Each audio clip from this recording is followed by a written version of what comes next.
It was at the picture exhibition of the same year, 1809, that the emperor wished to be represented in full length in his cabinet and gave orders that I should appear in that picture, writing from his dictation. The painter Garnier received the order to execute this portrait. I did not happen to be in Paris whilst the painter was working at it, for I had accompanied the emperor on one of his journeys. The painter Isabey was good enough to make up for this drawback by helping Garnier with his memory, and on my return to Paris, Garnier asked me to sit for him so that he might give the last touches to his work. I do not know in what way it came to the emperor's ears that the execution of this picture left a good deal to be desired, but he ordered General Duroc to write on the subject to Monsieur Denon, Director General Museums, who took the painter's defense. At last, the picture was accepted and placed in one of the galleries at the Tuileries. In 1814, it was relegated to the lumber room, with all those which had for subject the history of the usurper, or else it was given back to the author, as were other pictures of the same kind, which were restored to their painters. Found in 1839 at a picture dealer's by the son of one of my old friends, Count Lemerroy, he bought it from attachment to the emperor's memory and in remembrance of the friendship which bound me to his father. At the beginning of the year 1809, the emperor at last decided to fill the two places of secretary to the cabinet which had been created in 1804. One of the new secretaries was charged, amongst other functions, with translating the foreign papers and periodicals, and entered, though rarely, Napoleon's cabinet. This was Baron Meunier, auditor to the Council of State, who had been employed at the time of the War of 1806-1807 in the government of the province of Silesia. Monsieur Meunier was the son of the deputy of the Constituent Assembly, whom Napoleon had recalled from exile and whose capacity and merit he had rewarded by appointing him, on his return to France, prefect of Rennes, and afterwards by calling him to a post at the Council of State. The emperor's esteem for the father descended upon the son, who was an intelligent and well-informed young man of much promise, which later he fully realized. The second secretary of the cabinet, who was specially charged with all concerning artillery and engineering, was Baron de Ponton, at that time colonel of engineers. He had taken part in the memorable campaign in Egypt and enjoyed a well-deserved reputation in his branch of the service. This officer afterwards became lieutenant general and a member of the Committee of Engineers. The emperor completed his cabinet later on by placing at the head of his topographical office Colonel Bachelet d'Albe, who afterwards became general. He was the author of the military map of Italy, was endowed with the most happy facility for the arts, and was animated with what Napoleon used to call the sacred fire. D'Albe was assisted by two geographical engineers of merit, Messieurs Lameau and Duvivier. In forcing the emperor to return at full speed from Spain, the coalition effected the objects it had in view, namely preventing the pacification of this country and of dividing our forces. The emperor heard by telegraph on April 12th that the Archduke Charles had entered Bavaria and that his troops had passed the Inn without any previous declaration of war. This declaration was only notified to the outposts on the morrow of the day on which the invasion had taken place. Napoleon left the Élysée on the 13th of April at 4 in the morning. He passed on with unheard of speed and reached headquarters at Donauwörth on the 5th day, after having stopped at Louisburg and Dillingen to see the kings of Württemberg in Bavaria. The emperor found Marshal Berthier at Donauwörth. He learned there that through a misunderstanding of his orders, the communications between the corps of Bavarians commanded by Marshal Lefebvre and Marshal Davout's corps was cut off. New activity was given to his genius by the necessity of repairing this fault. The battles of Thann and of Ebensburg won with the troops of the Confederation of the Rhine the victory of Eckmühl, which earned for Marshal Davout the title of Prince of Eckmühl, bestowed later, were results of these clever maneuvers. So rapid had been the movements that Napoleon's household had not been able to follow him, and that he had to live like a soldier, only riding borrowed horses. I have often heard the emperor complain of how inferior we were to the Romans. Yet, according to the best military writers, he had no reason to envy any one of the heroes of antiquity, either for the rapidity of the marches or for the preciseness of the maneuvers which were characterized the commencement of this campaign. Two occurrences marked this victorious march. The first might have deprived the army of its leader. Napoleon was seated on a spot from which he could see the attack on the town of Ratisbon. He was beating the ground with his riding whip when a bullet, supposed to have been fired from a Tyrolean carbine, struck him on the big toe. The news of this wound spread rapidly from file to file, and he was forced to mount on horseback to show himself to the troops. Although his boot had not been cut, the wound was a very painful one. Napoleon, however, put on a good face on the matter, but nature would not forgo her rights. On returning from this short excursion to a small house which was at a distance of some gun ranges from the spot where he had been wounded, his courage being exhausted, he fainted right away. This wound had, fortunately, no evil consequences. A feat of arms of unparalleled bravery, the taking by storm of the Ebensburg position, which was reputed inexpugnable, was marked at this campaign. The wooden bridge of more than 600 feet in length, protected by a stronghold and precipitous heights, which were crowned by superior forces and 100 pieces of artillery, was carried by General Cohorn. The gates of the city were broken down and a most violent encounter ensued. The houses in which a number of wounded soldiers and combatants had been driven back without being able to escape caught fire and were burned down to the ground with every man inside them. The sight presented by this unhappy city, with its streets strewn with corpses half consumed by fire and spreading a fearful stench, was one of the most horrible that can be imagined. The emperor was painfully impressed by it. He could not refrain from praising General Cohorn for his rare courage, but he deplored the losses which would have been avoided if Marshal Massena had given orders to turn this position. The emperor saw for a second time the city of Vienna, whose sovereign had sworn to him in 1805 at the memorable interview at the bivouac at Saarauschwitz. He would war on him no more. This time Vienna tried to defend itself. Marshal Lannes had sent Captain Marbeau with a flag of truce, carrying a summons. The young aide-de-camp was attacked by a gang of ruffians, ill-treated and even wounded. Archduke Maximilian approved of the conduct of these wretches by allowing it to pass unreproved and kept the captain prisoner. After this violation of international law and the refusal of the Archduke to open the gates of the city, a bombardment was decided upon. It has been stated in error that Archduchess Marie-Louise, being ill, had remained behind in the imperial palace. It has been added that on hearing this, the emperor gave orders that the cannon should not be fired in that direction. The human mind hankers too much after the belief that great men have a mysterious foresight to their destinies. Archduke Maximilian, frightened perhaps at the responsibility which he had assumed, left Vienna hastily and crossed the bridges without leaving any orders. On May 12th, a French army occupied Vienna after that city had capitulated, at the request of a deputation which was presented to the emperor at Schönbrunn, where he had taken up his quarters. Napoleon assured the delegates of his protection and promised them that the city of Vienna should be treated with the same consideration as at the time of the first occupation in 1805. The emperor remained a week at Schönbrunn. In the meanwhile, the island of Lobau, which is situated at a distance of 2 leagues from Vienna, and which divides the Danube into several branches, was occupied by the French army with the view of establishing a point at which our troops could cross the river.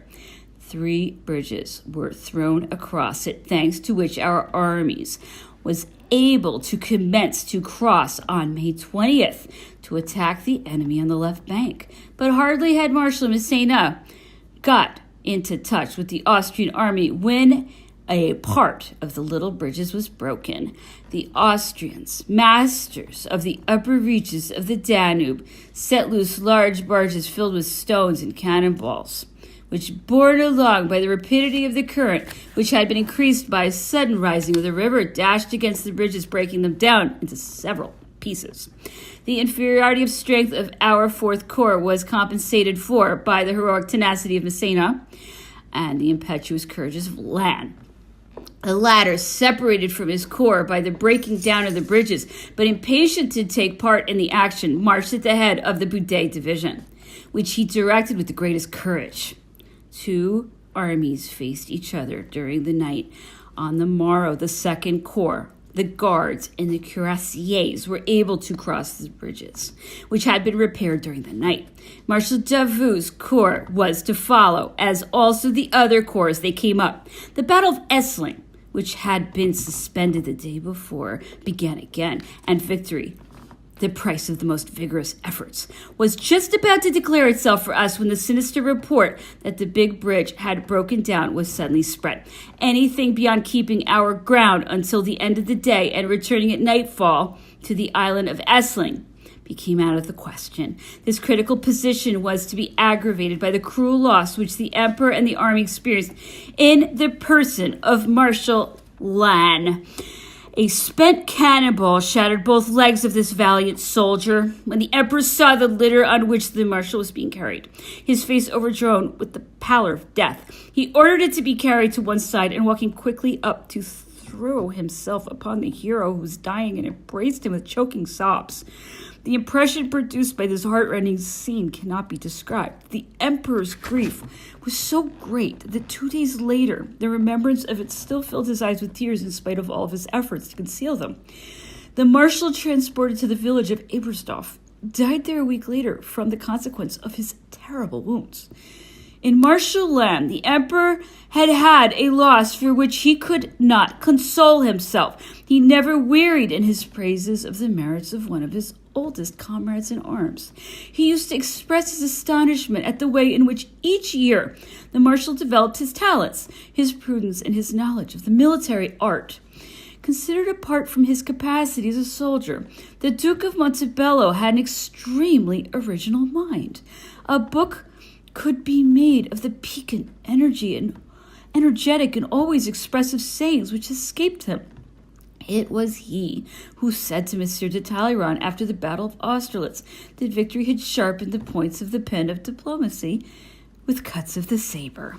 He used to say of Talleyrand's impassiveness that if he were to receive a kick in his seat of honor, his face would not betray the event, and summed him up in this saying, which is perhaps strictly true, if expressed in somewhat too military language. It's a lot of ... mud in a silk stocking. By way of an anecdote, I will speak of an accident which will appear the merest trifle compared to the misfortune which had just robbed the army of a glorious captain. I happened to be on foot on the left bank of the Danube in front of the bridge which communicated with the island of Lobau, when I saw the emperor come up and climb up on top of a mill house to see what was going on. I was looking at him when I felt myself struck with a blow. It was a horse's kick, which stretched me full length on the ground. Napoleon saw me fall just as he was coming down from his point of observation, thought that I was dangerously wounded, and gave orders at once that I should be picked up and transported to the island. I had only been rendered rather dizzy by the blow, so he reassured himself and said, "Get away as fast as you can. You gave me a great fright." I felt no consequences from this accident. General Espana, commanding the cuirassiers, was killed by a cannonball, and General Saint Hilaire was seriously wounded. It was feared at first that we had to deplore the deaths of General Duresnel and Foulet, but we had the satisfaction of learning that the first of these officers had not been wounded at all, and the second only slightly. They had fallen into the hands of the enemy, who sent them back to French headquarters after the Battle of Wagram.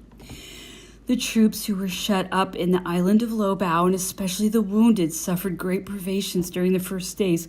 Soon, however, stores of provisions and ambulances were established there. Instead of evacuating the island, the emperor had works worthy of the Romans carried out there under the direction of General Bertrand. Napoleon spent 12 days at Ebersdorf, a village situated opposite the island of Lobau, occupied with caring for the wounded and providing for the needs of the soldiers who remained on the island. The works were commenced under his eyes, and he distributed the rest of the army into cantonments, after which he returned to Schönbrunn. The indignation felt by the emperor at the conduct of the Austrian general Chesteler in Tyrol, where 700 French conscripts and 1,800 Bavarians had been massacred in his presence by the rebels, had prompted an order of the day providing that this general, in case he should be made prisoner, should be tried by court-martial and be put to the edge of the sword. The Emperor of Austria, having heard of this order, had declared that Generals Duresnel and Foulet would be kept as hostages to answer for the way in which General Chesteler was treated. When this declaration was notified to Napoleon, he gave necessary orders that the persons of the Prince Colloredo and Metternich, as well as Counts Pergen and Hardegg, who had remained in Vienna, should be seized, and that by way of reprisal, these persons should be conducted to France after their arrest. The emperor at the same time authorized a deputation from the city of Vienna to go to the Austrian sovereign to enlighten him on the particulars of the massacre of French prisoners in Tyrol. Emperor Francis, better informed, retracted his order concerning the two French generals. During the months of April and May, the intrigues of the agents of England and of the coalition had been directed towards raising to insurrection the provinces in the north of Germany which had belonged to Prussia, or which had been dependent on this power. These provinces were filled with former soldiers, prisoners of war who had returned home or who had escaped from the last defeats.